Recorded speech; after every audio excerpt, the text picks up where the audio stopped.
Cuando yo tenía 6 años de edad estábamos en Ensenada, en una parte de Ensenada o en una playa que se llama Estero Beach, así se llama, o la playa del Estero. Tenía 6 años y fuimos antes en las iglesias, se tenía en la mañana lo que se llama escuela dominical y en las tardes, los domingos, era un culto. Entonces, el domingo uno iba a la iglesia antes dos. ¿A cuánto les tocó ir el domingo 2 veces a la iglesia? En la mañana la escuela dominical y en la tarde el servicio, ¿verdad? Que se le llamaba servicio evangelístico. Cuando nosotros salimos de la escuela dominical hace tiempo atrás, tenía 6 años, les comento, estoy hablando de que esto sucedió hace 30 años. Estábamos en ese estero y mi hermana Antonia, que es la mayor de las mujeres, entró a bañarse junto con mis hermanos y otros amigos de la misma congregación. Mi papá y algunos hermanos fueron en caravana, llegamos, era un rato solamente para estar en la playa y regresar al servicio. Y en eso mi hermana Antonia se metió con su amiga más adentro. Y mi madre pues yo estaba a un lado de mi mamá, estaba más pequeño, me acuerdo que yo estaba comiéndome un sándwich y mi hermana Antonia cayó en un hoyo y quiso jalar a su amiga para rescatarse y su amiga para salvarse la soltó y se ahogó, así, 17 años tenía mi hermana o 18, se ahogó. Viene su amiga en shock, solo para decirle a mi mamá que estaba en la orilla: hermana Marta, la Toñita se ahogó, y empezó a gritar mi madre. Entonces yo estaba a un lado de mi mamá, nunca les había contado esto, ¿verdad? Estaba a un lado de mi mamá y mi mamá agarraba arena y la tiraba así con todas sus fuerzas, recuerdo esa escena, y decía esta frase: Señor, mi hija, Señor, solo tú. Y es lo que gritaba: Señor, mi hija, Señor, solo tú. Y tiraba arena y gritaba: Señor, mi hija, Señor, solo tú. Y en eso empezaron a llegar un montón de hermanos y gente. Hasta me acuerdo que había caballos, cuatrimotos, un montón de que mi hermana se había ahogado. Y estaba mi padre a un lado de ella en calma. Esa es una escena impresionante. Mi padre estaba calmado, mi madre estaba gritando, mi hermana estaba ahogada, estaba muerta. Los que saben del aspecto de la marea y de las olas deben saber que las olas no regresan nada, las olas te llevan y te llevan a lo profundo. Entonces mi padre dijo: vamos a orar, vamos a pedirle al Señor. Para eso ya pasaron 20, 25 minutos, trataron de encontrarla, no la encontraron, no hay posibilidades. Mi padre dijo: vamos a orar que el Señor nos devuelva a nuestra hija. Y ahí, en medio de la desesperación y de los gritos, mi padre se puso a orar. Y oramos. Pasado unos minutos gritó alguien por allá, pero lejos de donde estábamos ubicados: el cuerpo, dijeron. Y era mi hermana es blanca, mi hermana es blanca y estaba morada, estaba muerta. Entonces la trajeron. Si era una tragedia que se te ahogara tu hija o tu hermana, mayor tragedia es mirarla muerta, sin poder revivirla, no tiene esperanza. Y dijo mi padre: vamos a orar otra vez. Y esta fue una de las oraciones más impresionantes y sencillas que yo he escuchado o que escuché de mi padre. Y él dijo: Señor, te pedí a mi hija que me la regresaras, pero no te la pedí para enterrarla, te la pedí viva. Devuélveme a mi hija viva en tu nombre, Señor. Y le están haciendo ahí. 35, 40 minutos pasaron, no hay esperanza. Y cuando mi padre termina de orar, segundos después mi hermana tose. Es el único milagro de resucitar un muerto que a mí me ha tocado, en boca y autoridad de mi padre espiritual y padre paterno, mi padre Loreto Tirado García, que, como dijo el hermano, tampoco él fue a la escuela, él no terminó ni siquiera la primaria, se convirtió en la cárcel de Guaymas, pero tenía fe. y confianza en el poder de Dios. Y esa noche en la iglesia de la Popular de Ensenada, usted se hubiera imaginado usted se imagina el culto que hubo de avivamiento esa noche. Si el pastor oró por un muerto y resucitó, ¿qué cosas pudieran haber sucedido en esa iglesia? Mi experiencia de pequeño en ese ambiente de la vida pentecostal, de la vida cristiana, es que semanas después de ese acontecimiento, a un domingo en la tarde llegaron los bomberos, porque los vecinos, antes no había celulares obviamente, fueron a llamar a una esquina, a una caseta, de que la iglesia se estaba incendiando. Cuando llegaron los bomberos, solo miraron un montón de hermanos gritando y cantando a Dios. Lo que miraban fuego afuera era la presencia de Dios adentro. Para muchos esto suena como fantasioso, ¿no? Como que el pastor, ¿qué le dieron de comer? ¿O qué? ¿Por qué está diciendo esas cosas? Esas cosas no suceden. Bueno, si no suceden, tiremos la Biblia. Porque a los hombres y mujeres de Dios les pasaron cosas todavía más extraordinarias. O sea, es una locura decir, Moisés es el libertador. Bueno, pero resulta que ese libertador habló con un árbol. Sé que habló con Dios, pero él dijo, se me apareció una zarza y escuché una voz. Eso es raro. Y que una vez subió al monte cuando Dios le dio los 10 mandamientos, y cuando regresó de ahí, dice la Biblia que su rostro era como una lámpara, como un foco de luz. Dice que nadie lo podía ver porque les encandilaba. Es decir, ¿cómo el rostro iluminado? Pues dice que le tuvieron que poner algo en la cara para que no encandilara a los demás. Eso es loco, ¿no creen? Las cosas de Dios en su poder no tienen sentido en el sentido humano. Por eso la Biblia dice que las cosas solo se pueden entender espiritualmente, porque las cosas, si se tratan de comprender humanamente, son una locura. Y la Biblia dice que el hombre natural no percibe las cosas que son del Espíritu. Vaya conmigo a 1 Corintios, por favor. Capítulo 2, versículo 6. ¿Lo tienen? Dice, sin embargo, hablamos sabiduría entre los que han alcanzado madurez. Aquí ya entra una selección de personas. Perdón que lo tenga que decir, pero así lo dice. Yo sé que no dice selección de personas, pero dice, hablamos sabiduría entre los que han alcanzado madurez. Entonces lo que da a entender que no todos han alcanzado madurez, ¿verdad?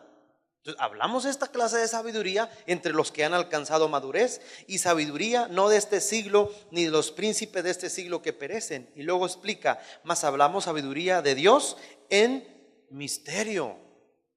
La sabiduría oculta, la cual Dios predestinó antes de los siglos para nuestra gloria. Es que no dice para su gloria. No dice Dios preparó una sabiduría oculta para su gloria. Dice que Dios preparó una sabiduría oculta para nuestra gloria. ¿Qué significa esa? ¿Cómo interpretamos esa escritura? Que hay una sabiduría que dice que Dios preparó, Dios guardó, Dios reservó, que ni Harvard, ni las mejores universidades, ni los mejores sabios de este siglo tienen en su boca, en su mente, en sus pensamientos, en su corazón. Es una sabiduría reservada, pero es una sabiduría reservada que al mismo tiempo es una sabiduría que cuando lo escuchan los sabios de este tiempo, y llamo sabios a los escritores, a los periodistas, a las personas de renombre, cuando ellos escuchan nuestra sabiduría, dicen, es una locura eso. Se les zafó el tornillo a los hermanos. A más de uno de los que estamos aquí nos han llamado locos. ¿O no es así? ¿Cómo que Dios? ¿Cómo que orar? ¿Vas a pedir? ¿Cómo que la sangre de Cristo? ¿Cómo que Él te perdona los pecados? O sea, ¿cómo que Jesús entra? ¿Y por dónde entra? ¿Por la vena? ¿Por el dedo chiquito? ¿Por el oído? ¿Por dónde? Porque ellos todo lo quieren razonar mentalmente. Y la Biblia dice que esta sabiduría es oculta para ellos, pero revelada a nosotros para nuestra gloria, enfocada en la salvación que nosotros tenemos en Cristo Jesús. Dicen amén. Ahora, fíjese bien lo que continúa diciendo. Vamos a ver el contexto de nuevo. Versículo 7. 1 Corintios 2:7, mas hablamos sabiduría de Dios en misterio, la sabiduría oculta, la cual Dios predestinó antes de los siglos para nuestra gloria, la que ninguno de los príncipes o de los principales de este siglo conoció. Ellos no lo saben, porque si la hubieran conocido nunca habrían crucificado al Señor de gloria. Antes bien, como está escrito, y eso es para usted y para mí, cosas que ojo no vio, ni oído oyó, ni ha subido en el corazón de hombre, son las que Dios ha preparado para los que le aman. El primer mandamiento: amarás al Señor tu Dios. Dios ha preparado cosas que ojo no vio. No lo estoy inventando yo, léalo en su Biblia.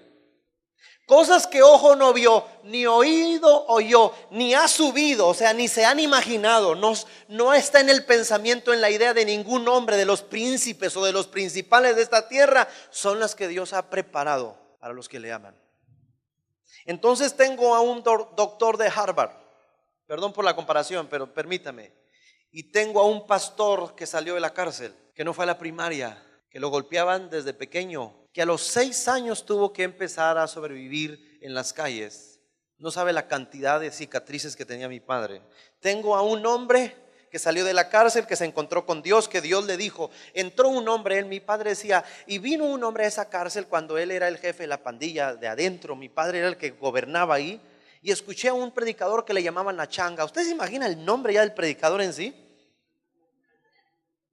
Pero como ese era su apodo en el barrio bajo, entonces él se presentaba con los presos con su apodo. Ahí viene La Changa a predicar. Entonces, cuando estaba predicando, decía mi padre, cuando este hombre estaba predicando, solo Jesús te puede cambiar, solo Jesús te puede salvar, solo Él puede transformar tu vida. Cuando yo escuché eso, él comentaba esto, decía, estábamos en esa cárcel o en esa celda, éramos como 25, dice, escuche bien, y luego describía, palabras más, palabras menos de las que ponía mi papá. Describía un lugar infectado, perdón, no quiero hacer sentir mal a nadie, pero déjenme decirlo, lleno de estiércol, oliente a orines, rayas, moscas por todos lados. Y yo cuando escuché a aquel predicador, dijo mi padre, me arrodillé creyendo en lo que él decía. Le dije, Jesús, si tú existes, la misma palabra que usó su hijo después, te voy a entregar mi vida si me sacas de esta cárcel. Y si tú eres real, yo te voy a servir. 25 años tenía mi padre cuando hizo esa oración. Dice que él se arrodilló al lado donde había estiércol, infección, tierra, todo apestoso. Y en ese lugar, porque el lugar no determina la presencia de Dios, lo que determina la presencia de Dios es el corazón del que le pide su presencia. Ahora, lo digo y nosotros decimos amén, ¿verdad? ¿Ustedes se imaginan que yo diga esto en la Unison? Con psicólogos y doctores. No me agarran a tomates porque no tienen, pero me tiran con los libros. Porque es una locura. Es una locura lo que está diciendo ese pastor. Y lo que le dice que le pasó a su papá. Eso se inventan cosas. Pero ¿qué dice la Biblia? Cosas que ojo no vio, ni oído oyó, ni han subido en el corazón, son las que Dios ha preparado para los que le aman. Y tengo a ese doctor de Harvard y tengo a este hombre que ni terminó la primaria. Y él, con todos sus aparatos médicos, no puede darle vida a alguien que ya murió. Y ese hombre, con una oración, resucita a aquella mujer. Lo que él no sabe es que él recibió una sabiduría oculta que ni un libro ni una teoría científica le pudo dar, porque Dios no le va a revelar cosas solo a aquellos que le aman. Continuamos. Dice el 10. Pero Dios ahí te incluyes tú, ¿ok? Y me incluyo yo. Pero Dios nos la reveló a nosotros, ¿por quién? Por el Espíritu, porque el Espíritu todo lo escudriña, aún lo profundo de Dios. Dice el 12, y nosotros no hemos recibido el espíritu del mundo, que es la sabiduría humana, sino el espíritu que proviene de Dios, para que sepamos lo que Dios nos ha concedido. Y escuche bien, lo cual también hablamos, no con palabras enseñadas por sabiduría humana, sino con las que enseña el Espíritu, acomodando lo espiritual a lo espiritual. Y aquí concluye en el 14 y dice: pero el hombre natural no percibe las cosas que son del Espíritu de Dios, porque para él son locura y no las puede entender, puesto que se han de discernir espiritualmente. ¿Lo dice o no lo dice que a los hombres les parece una locura lo que nosotros creemos? Pero solo lo hace el Espíritu, no lo hace el hombre. No dice que es el pastor, el apóstol, no es, dice que las hace ¿quién? El Espíritu, a los que aman a Dios. Y la Biblia dice que donde está el Espíritu de Dios hay libertad. No locura, pero hay libertad. Y en esa libertad nos convertimos en personas libres. Nos convertimos en hombres o mujeres llenos de ese poder vital que necesitamos para ser restaurados y transformados, y al mismo tiempo nos convertimos en puentes y fuentes de bendición para bendecir a otros hermanos nuestros. Muchos milagros a lo largo de mi vida como hijo de Dios he visto la mano de Dios reposando, cómo Dios se manifiesta, cómo el Señor actúa. Y lamento que, ¿cómo lo puedo decir? Que tenemos gente que se sabe texto de memoria, pero no ha experimentado al Dios que dictó esos textos. Conozco muchas personas que saben Biblia, pero no tienen una experiencia con el Dios de esa Biblia. Que te pueden decir teorías o incluso doctrinas o hablarte de la escatología o de la teología. Tienen tantas cosas, pero son como el sacerdote que Jesús contó en la parábola del buen samaritano, o como el levita, que solo tienen información pero no sienten compasión por el desprotegido. No tienen aquello que el otro necesita, solo tienen teoría. O sea, cuando Jesús habló del buen samaritano, puso en comparación a dos elementos que habla la ley, sacerdote y levita, y los puso como ejemplos a ellos, diciendo: ellos tienen el conocimiento, ellos tienen la palabra, pero no tienen el amor, porque no tienen un encuentro conmigo. Y viene un anónimo, porque solo es el samaritano. Un samaritano, ¿quién? El que sea. Ahí entramos cualquiera de nosotros, que a lo mejor no tenía el conocimiento, no tenía tanto tiempo yendo a la iglesia, no tenía tanta revelación, pero tenía algo, un encuentro con Dios. Y el samaritano, según la Biblia, en la parábola que cuenta Jesús en Lucas 10, dice que él tenía vino, aceite, vendas, carruaje, dinero, tiempo para el otro. Y el sacerdote y levita no tenían absolutamente nada. Las personas que no tenemos un encuentro personal y directamente con Dios, seremos personas frustradas. Y tal vez nos podamos llenar de religión. Moisés se graduó en la Universidad de Egipto, mis hermanos. Según la historia, fue preparado con la mejor instrucción de su tiempo, los mejores maestros. Pero ¿qué creen? Quiso liberar al pueblo de Israel por sus propias fuerzas, por sus propias teorías científicas. Y la primera conclusión es: me mato a uno, y a lo mejor dijo: mañana me mato a otro, y así me los voy a ir acabando poco a poquito. En sus propias fuerzas quiso liberar. Pero el Señor le tenía preparada una zarza. Usted se imagina un hombre con tanta teoría, con tanto conocimiento, con varios idiomas hablados, por eso escribió lo que escribió. Y que de repente vea una zarza que no se consume, y luego va y nomás escucha la voz: quita el calzado de tus pies, porque el lugar que pisas santo es. Él nunca vio nada, solo escuchó una voz y una zarza iluminada. ¿Y quién es? El yo soy. Y ve y dile a mi pueblo. Usted se imagina el hombre capacitado que escribió 4 o 5 libros, que ha salido en revistas, que es un hombre prominente, que venga con un pueblo y les diga: estaba apacentando ovejas y vi un árbol y era un fuego, y me habló una voz del fuego, y la voz me dijo esto y esto y esto, y aquí estoy porque la voz. Pero usted, ¿cuál cree que es el razonamiento natural y humano de mucha gente que lo escuchó? Se le botó. ¿Qué dijeron de Moisés? Muchos: se le botó. Y es que ya está viejito. Si cuando salió aquí tenía 40, tiene 80, te imaginas, pobrecito, está en la tercera edad. Pero ese encuentro, no con la zarza, aunque humanamente se interpreta así, fue suficiente para un parteaguas en su vida, un antes y un después. ¿Cómo concluimos esta parte? Moisés tuvo un encuentro con Dios que nunca tuvo antes de esos 80 años. Puedes aprender mucha Biblia. Podemos venir siempre a la iglesia. Pero yo te invito a que te abras a tener un encuentro tú con Dios donde nadie te lo dijo.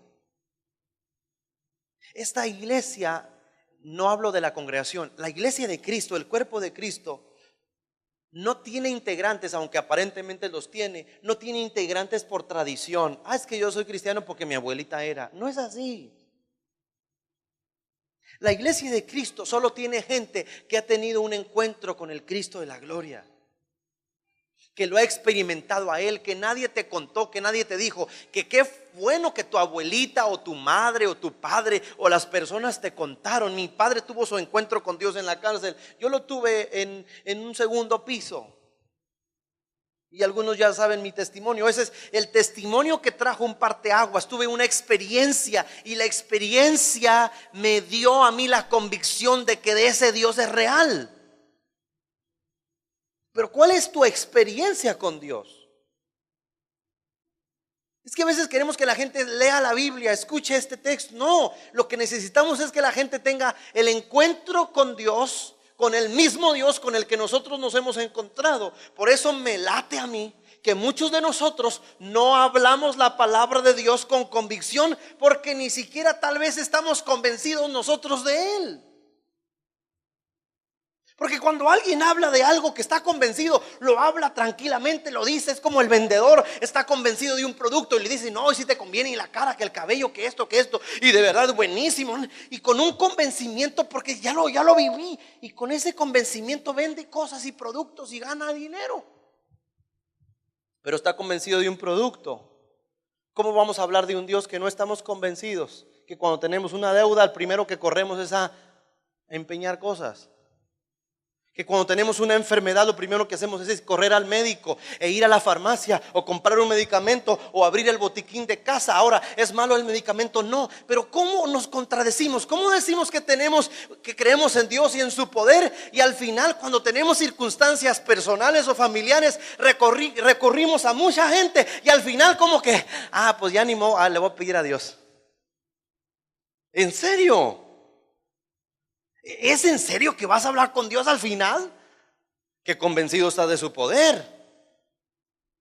Porque el que está convencido que el Señor es la solución, al primero que va es Dios, y casi siempre ahí se estaciona, porque Dios es el todo del hombre.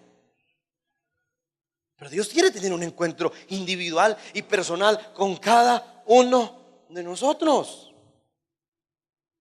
Yo no quiero servir al Dios de mis padres. Escuche bien, se parece contradictorio, ¿no? Porque es el Dios de ellos. Yo quiero servir a mi Dios.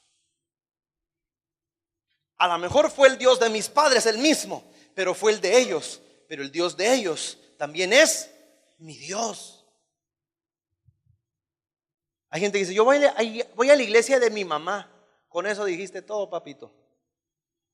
Ya sabemos que tú no tienes convicción para nada. Vas donde, como las cabras, donde las llevan. Entonces yo voy a mi iglesia. Ya cambió. Ya tiene un sentido de pertenencia. Voy a orarle a mi padre. Qué tremendo. Pero por ejemplo, hay creyentes, entre comillas, pero creyentes, que oye, le puede usted pedir a Dios porque a usted lo escucha más a Dios que a mí. Como las papas frito. ¿Por qué? ¿De qué sirve tantos años? Bueno, la conclusión: tantos años sin un solo encuentro con Dios. Hermanos, el encuentro de Dios no es teórico, es vivencial. No estoy yo para contárselos, pero le voy a decir porque tienen Biblia en sus manos. Pero los que tuvieron encuentro con Dios en la Biblia caían como muertos, se desmayaban, quedaban iluminados, se atemorizaban. Tenían experiencia tan gloriosa que esa experiencia los convencía. Pero ¿cómo vamos a tener un encuentro con Dios si ni siquiera queremos llorar porque se nos va a quitar el maquillaje? Se me va a escurrir tanto maquillaje que me puse. Las 4 paladas de cemento que ¿Cómo voy a levantar cómo voy a hacer eso? Soy universitario, o sea, hello, o sea, le pienso, ¿cómo vamos a tener un encuentro con Dios si todo lo cuestionamos? Si yo llego a una congregación como esta o donde vaya, la actitud es, voy a recibir lo que hay. Pues para eso voy. ¿No es así? Y cuando tenemos la expectativa y la actitud correcta, es que estamos conectados, Señor. Lo que tú me pidas, lo que tú digas, lo que ahí voy a hacer. Si hay que pasar, a pasar. Si hay que levantar las manos, levanto las manos. Yo lo voy a hacer, mi Señor. Esa es la actitud correcta. En la actitud correcta está la experiencia. Donde no está la actitud correcta y la convicción correcta al final párate, Aarón. Al final de la reunión es, ¿qué te pareció la reunión? ¿Cómo viste? Más o menos, ¿verdad? ¿Y tú cómo viste la de alabanza? No trae mucho, ¿va? ¿Y el pastor qué? ¿Cómo predica, no? Bien payaso, ¿no? Para predicar el pastor, sí. No, yo no sentí nada, no sentí. Se me pone la piel, se me pone más chinita la piel en el cine con Spider-Man que aquí en la iglesia. Eso sí me explico, gracias, Aarón. No es el lugar. En una cárcel, la gloria de Dios descendió. Pablo y Silas hicieron que una cárcel se temblara por su adoración. Job se arrodilló en un lugar, no sabemos en dónde, pero se tiró a la tierra y dijo: desnudo salí del vientre de mi madre, Jehová dio, Jehová quitó, sea el nombre de Jehová bendito. Y se puso a adorar a Dios, al único y en el único que él iba a depender toda su vida. Eso es convicción, eso es mantener tu fe ferviente en el Señor. Si te pones nerviosa, o nervioso simplemente para orar por los alimentos en tu trabajo o en tu escuela, si incluso eso te da vergüenza, si estamos aquí, ahora, ¿cuántos entienden que estar aquí es que todos sabemos para qué venimos? ¿Estamos de acuerdo o no es así? ¿Estamos de acuerdo que vinimos, hermanos? Bueno, si estamos aquí y llegamos a un lugar porque se construyó este lugar para adorar a Dios, para cantar, para recibir, si entendemos que este lugar ya se estableció y sabemos todos a qué hemos venido, e incluso al saber a qué hemos venido nos da vergüenza, ¿cómo le hacemos? ¿Qué inventamos? ¿Una mezquita? ¿Ponemos alfombra? ¿Cómo le hacemos? Si ya es el lugar. Necesitamos la actitud y el deseo ferviente de encontrarnos con ese Dios del que habla el pastor. Pero es el Dios del pastor, quiero que sea mi Dios también. Quiero que el espíritu que tocó al pastor me toque a mí. De otra forma no lo sé, pero quiero experimentar ese poder en mi vida. Pero tienes que comprender algo. Estamos en la zona de la locura. ¿O no lo dijo la Biblia? Y que cosas misteriosas, cosas suceden por el Espíritu de Dios. ¿No es así? Entonces, ¿qué necesito? Abrirme a la experiencia del Dios de la palabra, para creer en la palabra, pero tener una experiencia y un encuentro personal con Jesús. Y el encuentro, como Moisés con la zarza, trae un antes y un después a nuestras vidas. El único que estamos convencidos de lo que voy a decir, el único que transforma las vidas es Dios. Voy a repetir. El único que transforma las vidas, que trae sanidad, que trae bendición, que resuelve problemas es Dios. ¿Cómo es posible que de un mismo lugar uno salga bendecido y el otro salga triste? Uno salga con respuestas y el otro salga más preocupado de cómo llegó en el mismo lugar. Como se da en las familias, como se da en las generaciones, mismos maestros, misma escuela, mismas tareas, mismo todo, resultados distintos a la hora de graduarse. Misma familia, mismos padres, misma comida, mismas reglas, misma alimentación, mismo todo. 9 hijos, de los 9, de los 10, de los 15, de los 3, de los 4, tuvieron todo lo mismo, pero la historia es distinta en muchos casos. Uno sobresale, otro de los hijos está por los suelos, ha tenido un montón de mujeres, embarazó a tantas, cayó en la droga, y dentro de eso sale uno exitoso, con mira hacia Dios. ¿Pero qué pasó? ¿Dónde fallaron los padres? No, vemos el fruto, es la actitud con la que se reciben las cosas. Misma iglesia, mismo pastor, misma alabanza, misma enseñanza, diferentes resultados de acuerdo a la actitud de cada quien.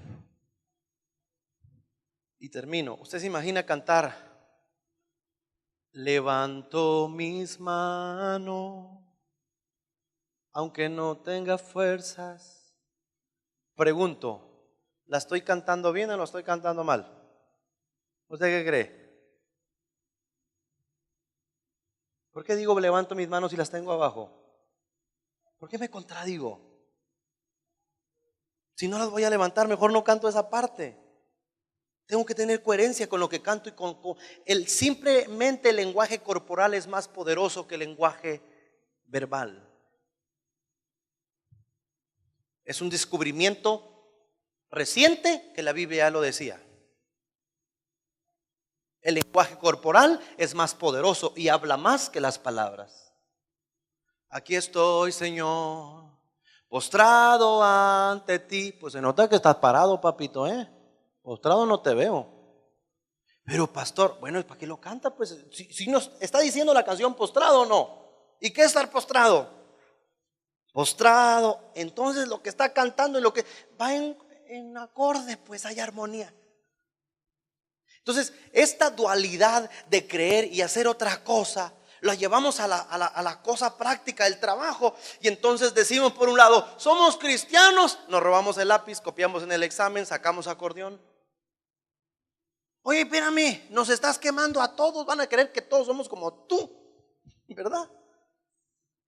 Cuando hay congruencia lo hago. Y en el trabajo soy íntegro, luz, verdad, exitoso, obediente. Entonces van a decir, así han de ser todos los cristianos, qué tremendos, qué bien, qué coherencia. La dualidad no solamente se da aquí. La dualidad es una manifestación de toda la vida. Dios no quiere a nadie a la fuerza. ¿Me estoy explicando? Voy a pisar un callito, pero ahí va, despacito.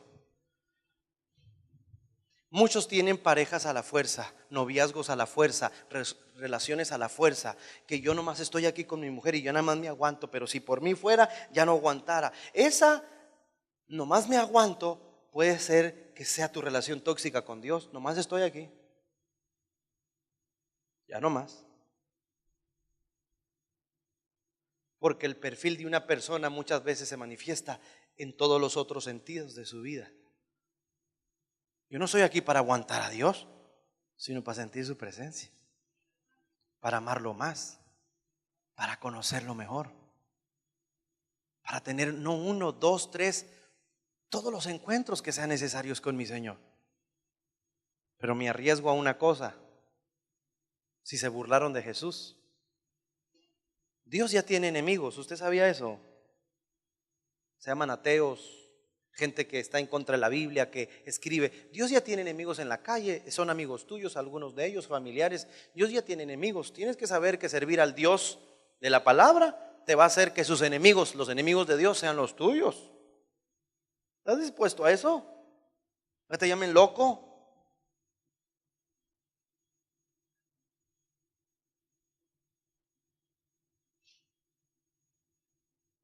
Mi primer encuentro con Dios fue a los 8 años de edad. Obviamente pasaron cosas, pero a mis 8 años de edad prediqué un sermón de 1 minuto cuando Dios le habló a Samuel. 8 años de edad. Digo verdad en Cristo y no miento, como dijo Pablo. Lo digo delante de Dios. Y aún recuerdo cuando terminé de predicar en la iglesia de la Popular y me arrodillé. Miento, tenía 7 años. Me arrodillé y empecé a llorar. Y duré muchos, porque a mí cuando Dios me toca yo ya no hablo, soy bien llorón. Quiero decir y no puedo, lloro. Y casi yo me imagino a Dios, dime algo. Dime, hijo. Así me toca el Señor a mí. Me siento tan a gusto, tan alegre, Y ya cuando a veces estoy dejando de llorar y otra vez. Y es mi experiencia. Es mía. La disfruto con Él. Y me acuerdo que lloré 7 años de edad. No hay edades para ser tocado por Dios. Es la actitud correcta. Aquí no estamos en una cárcel como estaba mi padre. ¿O si lo estamos? ¿Verdad que no estamos en una cárcel?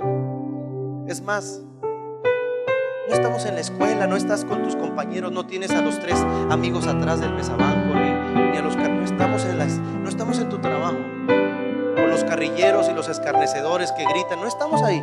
¿Estamos de acuerdo? Estamos en un lugar óptimo para sentirlo y adorar su presencia. No necesitamos más que adorarlo y decirle: Señor, quiero tener un encuentro contigo una vez más, porque con Dios nada es suficiente. Lo deseamos más y más cada día.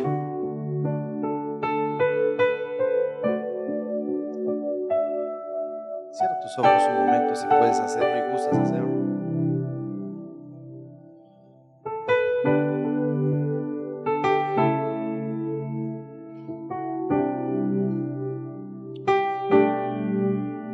El altar está abierto para quien guste. Como dijo el hermano Miguel, todos somos iguales, nadie es más que otro. El Espíritu de Dios no es para unos cuantos, es para todos los que deseen su presencia. ¿Quién? El que quiera. Jesús dijo: el que pide recibe, el que toca encuentra, se le abrirá. Es para quien guste. Y si tú gustas, aunque tengas un día llegando aquí, la presencia también es para ti. Es para quien guste, para quien lo anhele.